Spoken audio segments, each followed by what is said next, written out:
नमस्कार, मैं प्रद्युमन जोशीला नलवा। लोकसभा चुनाव का परिणाम आने के बाद बेशक भारतीय जनता पार्टी को पूर्ण बहुमत नहीं मिला और एनडीए की सरकार केंद्र में बनने जा रही है।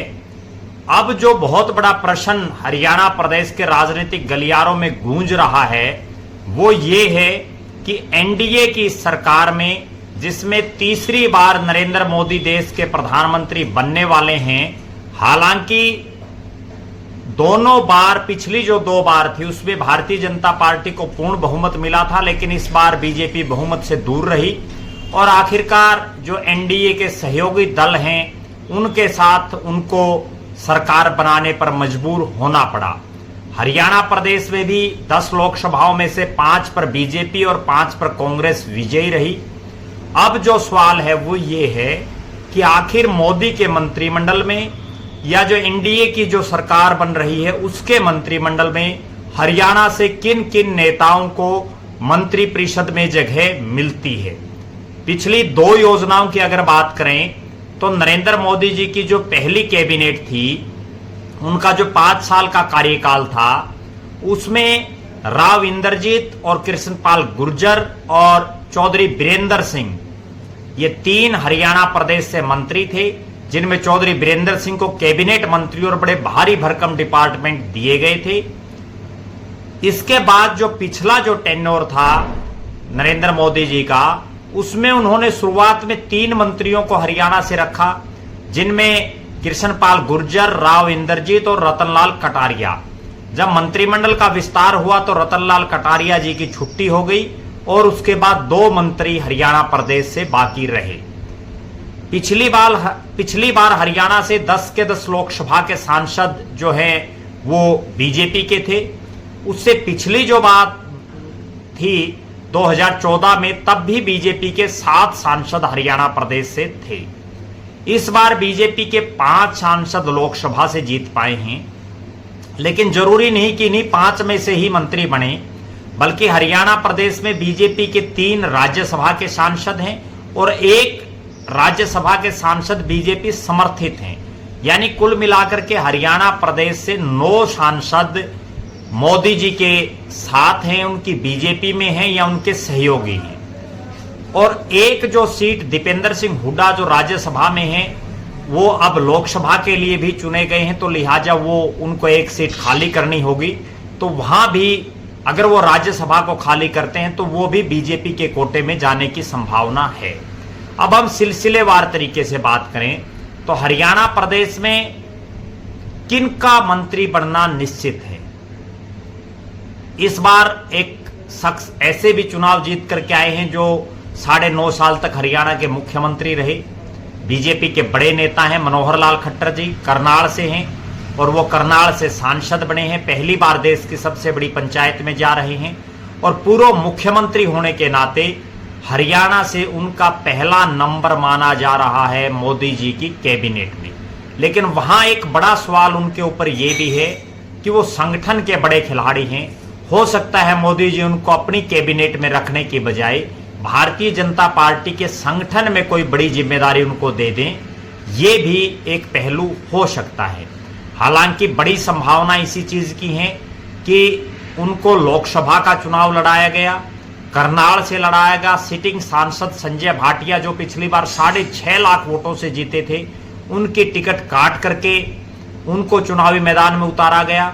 तो लग ऐसा रहा है कि मनोहर लाल खट्टर जी की लॉटरी लगेगी और वो मोदी जी की कैबिनेट में मंत्री बनेंगे। दूसरा जो नाम आ रहा है वो है राव इंद्रजीत का। राव इंद्रजीत लगातार चुनाव जीतते जा रहे हैं। 10 साल वो डॉक्टर मनमोहन सिंह की सरकार में मंत्री रहे, 10 साल फिर वो नरेंद्र मोदी जी की सरकार में मंत्री रहे और अब चूंकि विपरीत परिस्थितियों में वो एक बार फिर से अपने दम पर जीत गए, बीजेपी की बजाय वो खुद के दम पर जीते और राव इंद्रजीत का भी मोदी जी की कैबिनेट में तीसरी बार शामिल होना निश्चित माना जा रहा है। ये 2 शख्स, और इस बार हो सकता है राव इंद्रजीत की प्रमोशन भी हो जाए, क्योंकि उनको लगातार राज्य मंत्री और राज्य मंत्री स्वतंत्र प्रभार रखा गया है। अभी तक उनको कैबिनेट जो केंद्रीय मुख्य जो कैबिनेट है उसमें उनको जगह नहीं मिली है। अब बात करते हैं कि हरियाणा प्रदेश से क्या ये 2 ही मंत्री बनेंगे या तीसरे किसी शख्स की भी बारी आ सकती है।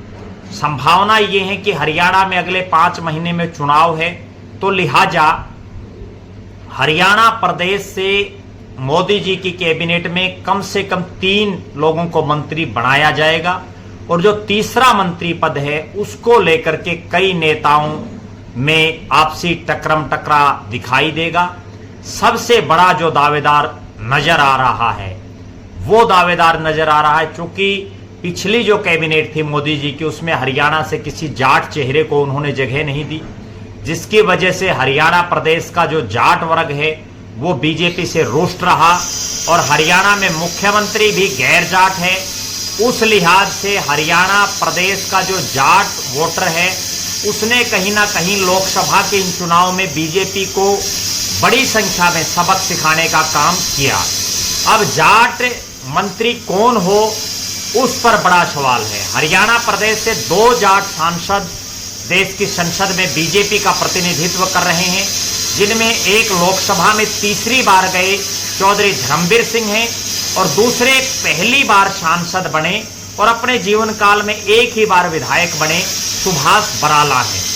अब मेरा ऐसा मानना है कि अगर किसी जाट नेता को केंद्रीय मंत्रिमंडल में जगह हरियाणा से मिलती है तो वो जगह मिलेगी चौधरी धर्मवीर सिंह को, जो भिवानी महेंद्रगढ़ लोकसभा क्षेत्र से लगातार तीसरी बार सांसद बने हैं और इस बार तो वो बड़ी विपरीत परिस्थितियों में संसद में पहुंचे हैं।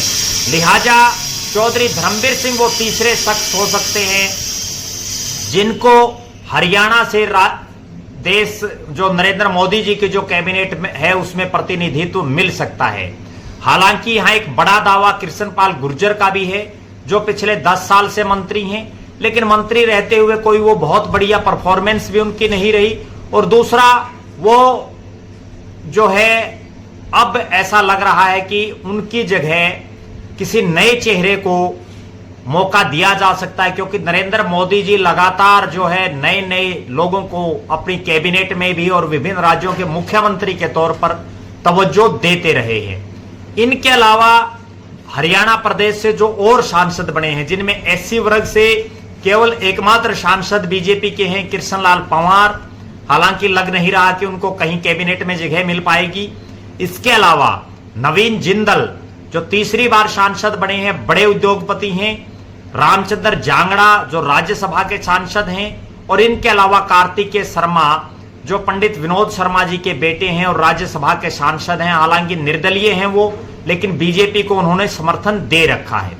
कुल मिलाकर के हरियाणा प्रदेश से बीजेपी और उसके साथ जो सांसद हैं वो कुल मिलाकर के 9 वर्तमान में हैं, जिनमें चौधरी धर्मवीर सिंह, सुभाष बराला, कृष्णलाल पंवार, राव इंद्रजीत, कृष्णपाल गुर्जर, मनोहर लाल खट्टर, नवीन जिंदल, रामचंद्र जांगड़ा और कार्तिकेय शर्मा। इन सब के अलावा चूंकि हरियाणा में अगले 5 महीने में चुनाव हो जाएंगे, उस लिहाज से किसी ऐसे आदमी को भी कैबिनेट में जगह मिल सकती है जो वर्तमान में सांसद ना हो, क्योंकि हरियाणा में एक सीट अभी खाली भी होगी। दीपेंद्र सिंह हुड्डा लोकसभा के लिए चुने गए हैं, लिहाजा वो राज्यसभा से इस्तीफा देंगे और इस्तीफा देने की सूरत में हरियाणा से राज्यसभा में भी बीजेपी का एक और सांसद जा सकता है। तो किसी ऐसे शख्स को भी नरेंद्र मोदी जी बिना सांसद बनाए केंद्रीय मंत्रिमंडल में जगह दे सकते हैं। उसमें भी 1-2 नाम बड़े तेजी से उभर करके सामने आ रहे हैं। अब देखना यह है, क्योंकि नरेंद्र मोदी लगातार अप्रत्याशित फैसले लेते रहते हैं, लगातार इस तरह के उनके डिसीजन होते हैं जिसकी कल्पना तक लोग नहीं कर पाते। तो हो सकता है कोई ऐसा चेहरा भी वो शपथ दिला दें किसी ऐसे चेहरे को जिसके बारे में हरियाणा के लोगों ने भी बहुत कम सोचा और समझा हो। अब देखना यह है कि कौन कौन हरियाणा से मोदी जी की कैबिनेट में जगह बना पाते हैं, उस पर हमारी नजरें बनी रहेंगी।